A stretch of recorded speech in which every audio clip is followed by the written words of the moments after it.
नमस्कार। चंदर और सुधा की अनकही प्रेम कहानी आपको कैसी लग रही है? आज सुनिए इसी अनकही प्रेम कहानी का भाग 15। फिर उसे नींद नहीं आई, चैन नहीं आया। रात को सोया तो वह बार बार चौंक सा उठा। उसने सपना देखा, एक बहुत बड़ा कपूर का पहाड़ है, बहुत बड़ा, मुलायम कपूर की बड़ी बड़ी चट्टानें और इतनी पवित्र खुशबू कि आदमी की आत्मा बेली का फूल बन जाए। वह और सुधा उन सौरभ के चट्टानों के बीच चढ़ रहे हैं। केवल वह है और सुधा। सुधा सफेद बादलों की साड़ी पहने है और चंदर किरणों की चादर लपेटे हैं। जहां जहां चंदर जाता है, कपूर की चट्टानों पर इंद्रधनुष खिल जाते हैं और सुधा अपने बादलों के आंचल में इंद्रधनुष के फूल बटोरती चलती। सहसा एक चट्टान हिली और उसमें से एक भयंकर प्रेत निकला, एक सफेद कंकाल जिसके हाथ में अपनी खोपड़ी और एक हाथ में जलती मशाल। और उस मुंडहीन कंकाल ने खोपड़ी हाथ में लेकर चंदर को दिखाई। खोपड़ी हंसी और बोली, देखो देखो, जिंदगी का अंतिम सत्य यह है, यह। और उसने अपने हाथ की मशाल ऊंची कर दी। यह कपूर का पहाड़, यह बादलों की साड़ी, यह किरणों का परिधान, यह इंद्रधनुष के फूल, यह सब झूठे। और यह मशाल जो अपने एक स्पर्श से इस सब को पिघला देगी। और उसने अपनी मशाल एक ऊंचे शिखर पर छुआ दी। और उसने अपनी मशाल एक ऊंचे शिखर से छुआ दी। वह शिखर धधक उठा, पिघलती हुई आग की एक बरसाती नदी की तरह उमड़ कर बहने लगी। भागो सुधा! चंदर चीख कर कहा, भागो! सुधा भागी, चंदर भागा और वह पिघलती हुई आग की महानदी लहराते हुए अजगर की तरह उन्हें अपनी अंजुलिका में लपेटने के लिए चल पड़ी। शैतान हंस पड़ा, हा हा हा हा। चंदर ने देखा, सुधा शैतान की गोद में थी। चंदर चौंक कर जाग गया। पानी बंद था, लेकिन घनघोर अंधेरा था और पिशाचिनी की तरह पागल हवा पेड़ों को झकझोर रही थी, जैसे युग के जमे हुए विश्वासों को उखाड़कर फेंकना चाहती हो। चंदर कांप रहा था, उसका माथा पसीने से तर था। वह उठकर नीचे आया, उसके कदम ठीक से पड़ नहीं रहे थे। बरामदे की बत्ती जलाई। महाराजिन उठी। का है भैया? उसने पूछा। कुछ नहीं, अंदर सोऊंगा, चंदर ने कहा और सुधा के कमरे में जाकर बत्ती जलाई। सुधा के चारपाई पर लेट गया, फिर उठा, चारों ओर के दरवाजे बंद कर दिए कि कहीं कोई फिर ऐसा सपना बाहर के भयंकर अंधेरे से चला ना आए। लेकिन बर्टे की बातों से अंदर ही अंदर उसके मन में जाने कहाँ क्या टूट गया, जो फिर बन नहीं पाया। अभी तक उसे अपने पर गर्व था, विश्वास था। अब कभी कभी वह अपने व्यक्तित्व का विश्लेषण करने लगा था। अब वह कभी कभी अपने विश्वासों का सिर ऊंचा करने के बजाय सामने फेंक देता, एक निरपेक्ष वैज्ञानिक की तरह उनकी चीर फाड़ करता, उनकी शव परीक्षा करता। अभी तक अभी तक उसके विश्वास का संबल था। अब किसी ने उसे तर्क का अस्त्र शस्त्र दे दिया। जाने किस राक्षसी प्रेरणा से उसे अपनी आत्मा को चीरना शुरू किया। और इस तर्क वितर्क और अविश्वास के भयंकर जल प्रलय की एक लहर ने उसे एक दिन नरक के किनारे ले जा फटका। सुधा का खत आया था। दिल्ली में पापा अपने कुछ काम से रुके थे और सुधा की तबीयत खराब हो गई थी। अब वो 2-3 रोज में आ जाएगी। लेकिन चंदर के मन पर एक अजब सा असर हुआ था इस खत का। सुधा का पत्र नहीं आया था। सुधा दूर थी। वह खुश था, वह उल्लासित था। सुधा का पत्र आते ही सहसा वह उदास हो गया। उदास तो क्या, उसे उबकाई सी आने लगी। उसे यह सब सहसा पता नहीं एक नाटक सा लगने लगा था, एक बहुत सस्ता नीचे स्तर का नाटक। उसे लगता था यह सब चारों ओर का त्याग, साधन, सौंदर्य, यह सब कुछ झूठ है। सुधा भी अद्दोगत्वा वही साधारण सी लड़की है जो कुंवारी जीवन में पति और विवाहित जीवन में प्रेमी की भूखी होती है। वह अभी शैतान से पूर्णतया हारा नहीं था। वह लड़ने की कोशिश करता था, लेकिन वह हार रहा था, यह भी उसे मालूम था। और चंदर के जिस गर्व ने उसकी जीत में साथ दिया था, वही गर्व उसकी हार में साथ दे रहा था। उसने मन में सोच लिया कि सुधा से, सभी लड़कियों से, इस सारे नाटक से नफरत करता है। सुधा को विवाह करना ही था। सुधा के आंसू झूठे थे। अगर चंदर सुधा को न भी समझाता तो घूम फिर कर सुधा विवाह करती ही। तब फिर विश्वास काहे का, त्याग काहे का। विश्वास टूट चुका था, गर्व जिंदा था। गर्व घमंड में बदल गया था, घमंड नफरत में, और नफरत नसों को चूर चूर कर देने वाली उदासी में। सुधा जब आई तो उसने चंदर को बिल्कुल बदला हुआ सा पाया। एक बात और हुई जिसने और भी आग सुलगा दी। यह लोग दोपहर को 1 बजे के लगभग आए, जबकि चंदर कॉलेज गया था। पापा तो आते ही नहा धोकर सोने चले गए। सुधा और बिंती ने आते ही अपने कमरे की सफाई शुरू की। कमरे की सारी किताबें झाड़ी, कपड़े ठीक किए, मेजें साफ की और उसके बाद कमरा धोने में लग गई। बिंती बाल्टी में पानी भर भर कर लाने लगी और सुधा झाड़ू से फर्श धोने लगी। हाथों में चूड़े अब भी थे, पाँव में बिछिया और मांग में सिंदूर। चेहरा बहुत पीला पड़ गया था सुधा का। चेहरे की हड्डियां निकल आई थी और आंखों की रोशनी भी मैली पड़ गई थी। वह जाने क्यों कमजोर भी हो गई थी। झाड़ू लगाते लगाते सुधा बिंती से बोली, आज मालूम पड़ता है कि मैं आदमी हूँ, कल तक तो हैवान थी। पापा को भी जाने क्या सूझा कि इन्हें भी साथ दिल्ली ले गए। मैं तो शर्म से मरी जाती थी। थोड़ी देर बाद चंदर आया। बाहर से ही उसे मालूम हो गया कि सब लोग आ गए। उसे जाने क्यों ऐसा लग रहा था कि वह उल्टे लौट जाए। वह अगर इस समय घर में गया तो जाने उससे क्या अनर्थ हो जाएगा। लेकिन वह बढ़ता ही गया। स्टडी रूम में डॉक्टर साहब सो रहे थे। वह लौटा और अपने कपड़े उतारने के लिए ड्राइंग रूम की ओर चला। सुधा ने ज्यों ही आहट पाई, वह फौरन झाड़ू फेंककर, सिर खुला, धोती कमर में खुसी हुई, हाथ गंदे, बाल बिखरे और बेतहाशा दौड़कर चंदर से लिपट गए और बच्चों की भोली हंसी हंसकर बोली, ओ चंदर चंदर, हम आ गए, अब बताओ। और चंदर को इस तरह कस लिया कि अब कभी छोड़ेगी नहीं। छी, दूर हटो सुधा, यह क्या नाटक करती हो। अब तुम बच्ची नहीं हो। और सुधा को बड़ी दुखाई से परे हटाकर अपने कोट पर से सुधा के हाथ से लगी हुई मिट्टी झाड़ते हुए चंदर चुपचाप अपने कमरे में चला गया। सुधा पर जैसे बिजली गिर पड़ी हो। वह पत्थर की तरह खड़ी रही, फिर जैसे लड़खड़ाती हुई अपने कमरे में गई और चारपाई पर लेटकर फूट फूट कर रोने लगी। चंदर सुधा से नहीं बोला। डॉक्टर साहब के जगते ही उनसे बातें करने लगा। शाम को वो अपनी साइकिल लेकर घूमने निकल गया। लौटकर ऊपर छत पर चला गया और बिंती को पुकार कर कहा, अगर तकलीफ न हो तो जरा ऊपर खाना देते जाओ। बिंती ने थाली लगाई और सुधा से कहा, लो दीदी, दे आओ। सुधा ने फिर सिर हिलाकर कहा, तो ही दे आ, मैं अब कौन रह गई उनकी। बिंती के बहुत समझाने पर सुधा ऊपर खाना लेकर गई। चंदर लेटा था, गुमसुम। सुधा ने स्टूल खींचकर खाना रखा। चंदर कुछ नहीं बोला। उसने पानी रखा। चंदर कुछ नहीं बोला। खाओ ना, सुधा ने कहा और एक और बनाकर चंदर को देने लगी। तुम जाओ, चंदर ने बड़े रूखे स्वर में कहा, मैं खा लूंगा। सुधा ने कौर थाली में रख दिया और चंदर के पायताने बैठकर बोली, चंदर, तुम क्यों नाराज हो? बताओ, हमसे क्या पाप हो गया है?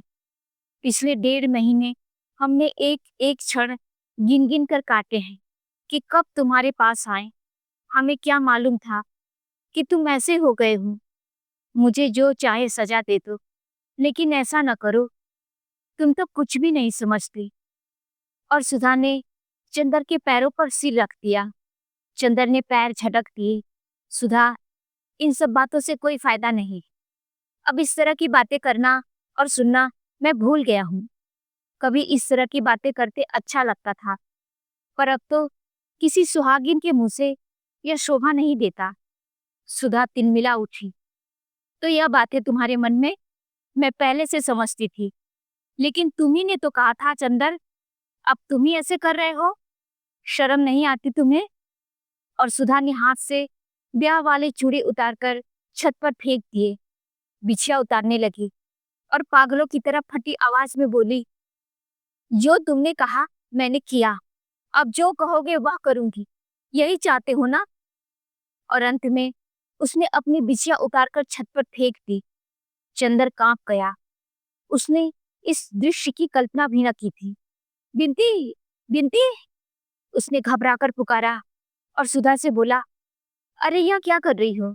कोई देखेगा तो क्या सोचेगा? पहनो जल्दी से। मुझे किसी की परवाह नहीं, तुम्हारा तो जी ठंडा पड़ जाएगा। चंदर उठा। उसने जबरदस्ती सुधा के हाथ पकड़ लिए। बिनती आ गई थी। लो, इन्हें चूड़े पहना दो। बिनती ने चुपचाप चूड़े और बिछिया पहना दी। सुधा चुपचाप उठी और नीचे चली गई। चंदर अपनी खाट पर सिर झुकाए लज्जित सा बैठा था। लीजिए, खाना खा लीजिए, बिनती बोली।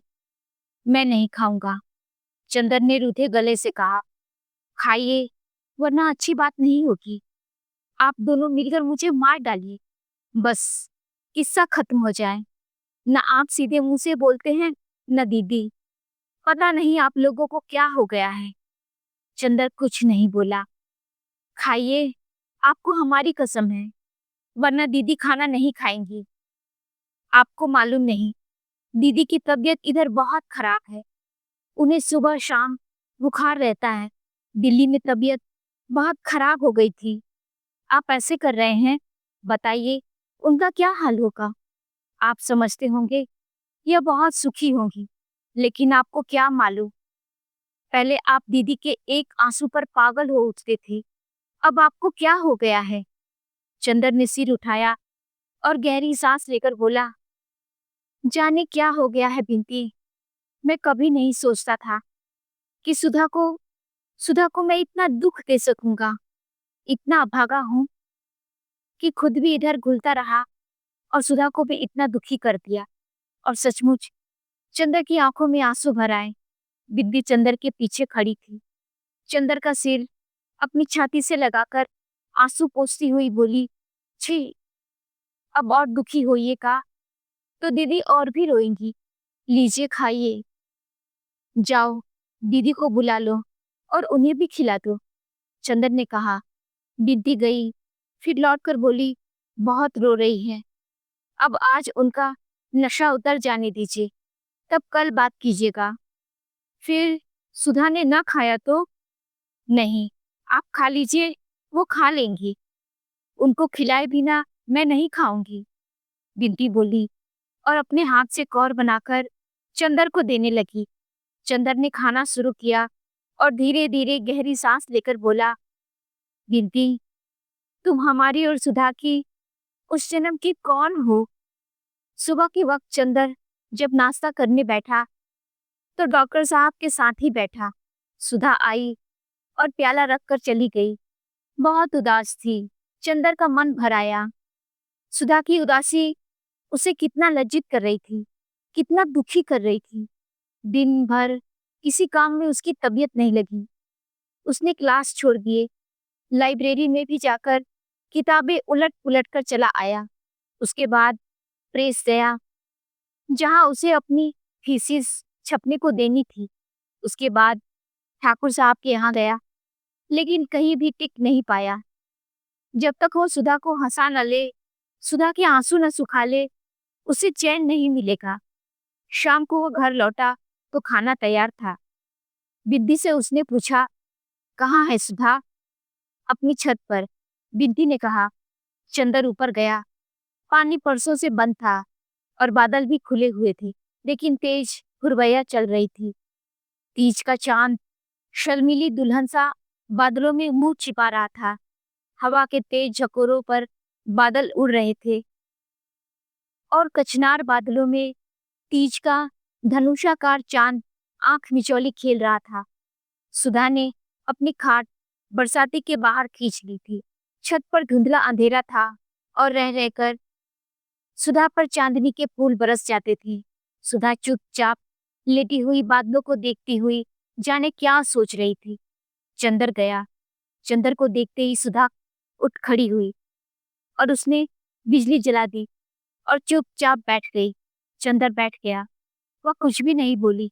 बगल में बिछी हुई बिंदी की खाट पर सुधा बैठ गई। चंदर को समझ नहीं आता था कि वह क्या कहे। सुधा को कितना दुखी किया था उसने। सुधा उससे कल शाम से बोली तक नहीं। सुधा, तुम नाराज हो गई। मुझे जाने क्या हो गया था, लेकिन माफ नहीं करोगी? चंदर ने बहुत कांपती हुई आवाज में कहा। सुधा कुछ नहीं बोली, चुपचाप बादलों की ओर देखती रही। सुधा, चंदर ने सुधा के दो कबूतरों जैसे उजले मासूम पैरों को लेकर अपनी गोद में रख लिया और भरे हुए गले से बोला, सुधा, मुझे जाने क्या हो जाता है कभी कभी। लगता है वो पहले वाली ताकत टूट गई। मैं बिखर रहा हूँ। मैं बिखर रहा हूँ। तुम आई और तुम्हारे सामने मन का जाने कौन सा तूफान फूट पड़ा। तुमने उसका इतना बुरा मान लिया। बताओ, अगर तुम ही ऐसा करोगी तो मुझे संभालने वाला फिर कौन है? फिर कौन है सुधा? और चंदर की आंखों से एक बूंद आंसू सुधा के पांव पर चू पड़ा। सुधा ने चौंक कर अपने पांव खींच लिए और उठकर चंदर की खाट पर बैठ गई और चंदर के कंधे पर सिर रखकर फूट फूट कर रो पड़ी। बहुत रोई, बहुत रोई। उसके बाद उठी और सामने बैठ गई। चंदर, तुमने गलत नहीं किया। मैं सचमुच कितनी अपराधीन हूँ। मैंने तुम्हारी जिंदगी चौपट कर दी है, लेकिन मैं क्या करूं? किसी ने तो मुझे कोई रास्ता नहीं बताया था। अब हो ही क्या सकता है चंदर। तुम भी बर्दाश्त करो और हम भी करें। चंदर नहीं बोला। उसने सुधा के हाथ अपने होठों से लगा लिए। लेकिन मैं तुम्हें इस तरह बिखरने नहीं दूंगी। तुमने अब अगर इस तरह किया तो अच्छी बात नहीं होगी। फिर हम तो बराबर हर पल तुम्हारे ही बारे में सोचते रहे और तुम्हारी ही बातें सोच सोच कर अपने को धीरज देते रहे। और तुम इस तरह करोगे तो? नहीं सुधा, मैं अपने को टूटने नहीं दूंगा। तुम्हारा प्यार मेरे साथ है। लेकिन इधर मुझे जाने क्या हो गया था। हाँ, समझ लो चंदर, तुम्हें हमारे सुहाग की लाज है। हम कितने दुखी हैं तुम समझ नहीं सकते। एक तुम्ही को देखकर हम थोड़ा सा दुख दर्द भूल जाते हैं, सो तुम भी इस तरह करने लगे। हम लोग कितने अभागे हैं। और फिर वह चुपचाप लेटकर ऊपर देखती हुई जाने क्या सोचने लगी।